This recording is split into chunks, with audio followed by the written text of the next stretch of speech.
தெய்வத்தின் குரல் இரண்டாம் பாகம். மீமாம்சை கர்ம மார்க்கம். வேதத்தின் சட்ட விளக்கம். நம் மதத்துக்கு பிரமாணமான 14 வித்தைகளில் 4 வேதங்களும் 6 வேதாங்கங்களும் போக மீதமுள்ள 4ம் வேத உபாங்கங்கள் எனப்படுபவை. உப பிளஸ் அங்கம் ஈக்குவல் டு உபாங்கம். உப என்றால் துணையாக இருப்பது. உப சபாநாயகர் என்றால் சபாநாயகருக்கு அடுத்த ஸ்தானத்தில் இருப்பவர் தானே. இப்படி 6 அங்கங்களுக்கு அப்புறம் வேதத்தின் துணை உறுப்புகளாக உப அங்கங்களாக 4 வருகின்றன. மீமாம்சை, நியாயம், புராணம், தர்மசாஸ்திரம் என்ற 4மே இந்த உபாங்கங்கள். மீமாம்சை என்ற வார்த்தையில் மாம் என்பது தாத்து, சன் என்பது பிரத்யயம், விகுதி. இந்த வார்த்தைக்கு அர்த்தம் பூஜித விசாரம். தமிழில் சொல்வதானால் நல்ல விஷயத்தை பற்றிய விசாரணை அல்லது ஆராய்ச்சி. எது பூஜிதம், எது நல்ல விஷயம்? வேதம்தான். வேதத்தை விசாரித்து ஆராய்ந்து அர்த்தத்தை எடுத்துச் சொல்வது மீமாம்சை. நிருக்தத்தில் வேதத்தின் வார்த்தைகளுக்கு மட்டும் டிக்ஷனரி மாதிரி அர்த்தம் கொடுத்திருக்கிறது. மீமாம்சையில் அப்படி இல்லை. மந்திரங்களின் தாத்பரியம் என்ன, உத்தேசம் என்ன என்று ஆராய்ச்சி பண்ணி தீர்மானிப்பது மீமாம்சை சாஸ்திரமே. வேதத்தில் கர்மகாண்டம், ஞானகாண்டம் என்று 2 பாகம் உண்டு என்று முன்பே சொன்னேன். ஷாக்கைகளின் முதல் பாகத்தில் வருவதால் கர்ம காண்டத்துக்கு பூர்வ பாகம் என்றும், முடிவில் வருவதால் ஞான காண்டத்துக்கு உத்தர பாகம் என்றும் பெயர். மீமாம்சையிலும் இப்படி 2 உண்டு, பூர்வ மீமாம்சை, உத்தர மீமாம்சை என்பதாக.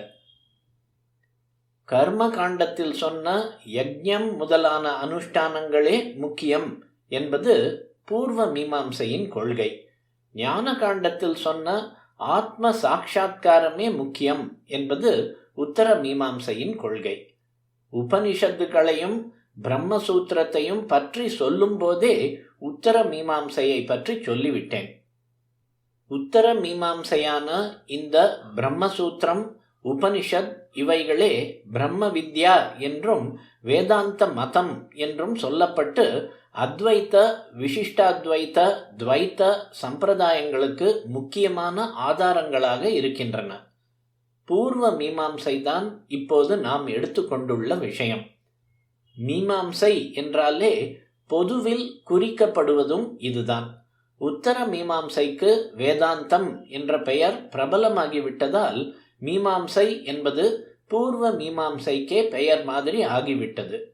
ஆனால் இதை சொல்லும் போதே உத்தர மீமாம்சை சமாச்சாரங்கள் வந்து சேரத்தான் செய்யும். ஒவ்வொரு சாஸ்திரத்துக்கும் சூத்திரம், வார்த்திகம், பாஷ்யம் என்று 3 உண்டு என்று சொல்லி இருக்கிறேன் அல்லவா. இப்படி பூர்வ மீமாம்சைக்கான சூத்திரத்தை செய்தவர் ஜெய்மினி மகரிஷி. அதற்கு பாஷ்யக்காரர் ஷபரஸ்வாமி என்பவர். வார்த்திகக்காரர் குமாரில பட்டர். குமாரில பட்டரின் பாட்ட தீபிகை இந்த சாஸ்திரத்தின் மிக முக்கியமான நூலாக இருக்கிறது. சாக்ஷாத் குமாரசுவாமியான சுப்பிரமணியரின் அவதாரமே குமாரில பட்டர். மீமாம்சையில் குமாரில பட்டருடைய அபிப்பிராயத்துக்கு சில விஷயங்களில் வித்தியாசமாக பிரபாகரர் என்பவர் பாஷ்யம் பண்ணியிருக்கிறார். அதனால் மீமாம்சகர்களில் பாட்ட மதம், பிரபாகர மதம் என்று 2 உட்பிரிவு, சப் டிவிஷன் உண்டாயிற்று. இந்த உள் வித்தியாசங்கள் நமக்கு வேண்டாம். ஜெனரலாக இருக்கப்பட்டவைகளையே பார்க்கலாம். குமாரில பட்டர் கொள்கைகளை சொல்கிறதாலேயே ஒரு பிரிவுக்கு பாட்ட மதம் என்று பெயர் வந்தது. பட்டபாத வார்த்திகத்தின் கருத்துக்களை சுருக்கி திருப்புட்குழி கிருஷ்ண தாத்தாச்சாரியார் எழுதிய பாட்டசாரம் இந்த நூற்றாண்டின் ஆரம்பத்தில் பிரசுரிக்கப்பட்டது. சூத்திரங்களுக்குள் ஜெய்மினியின் பூர்வ மீமாம்சா சூத்திரமே மிக பெரியதாக இருக்கிறது. இதிலே 12 அத்தியாயங்கள் உண்டு. ஒவ்வொரு அத்தியாயத்தையும் பல பாதங்களாகவும் ஒவ்வொரு பாதத்தையும் பல அதிகரணங்களாகவும் பிரித்திருக்கிறது. இப்படி 1000 அதிகரணங்கள் இருக்கின்றன. ஒவ்வொரு அதிகரணத்தில் ஒவ்வொரு விஷயமாக 1000 விஷயங்களை விசாரம் செய்வது பூர்வ மீமாம்சை. வேத வாக்கியங்களை எடுத்துக்கொண்டு அது விசாரம் செய்யும். வேதம் என்பது ஈஸ்வரன் உண்டாக்கிய சட்டம், ஆதி அந்தமில்லாத நித்தியமான சட்டம், எட்டர்னல் லா. நாம் பிரஜைகள், ஈஸ்வரன் நமக்கு அரசன். அவர் பல அதிகாரிகளை ஏற்படுத்தி இருக்கிறார். அவருடைய ராஜாங்கத்தில் இந்திரன், வாயு, வருணன், அக்னி, யமன், ஈசானன், குபேரன், நிர்ரிதி முதலிய அஷ்ட திக் பாலகர்களையும் இன்னும் பல தேவதைகளையும் லோகத்தை சம்ரட்சிக்கும் அதிகாரிகளாக நியமித்திருக்கிறார்.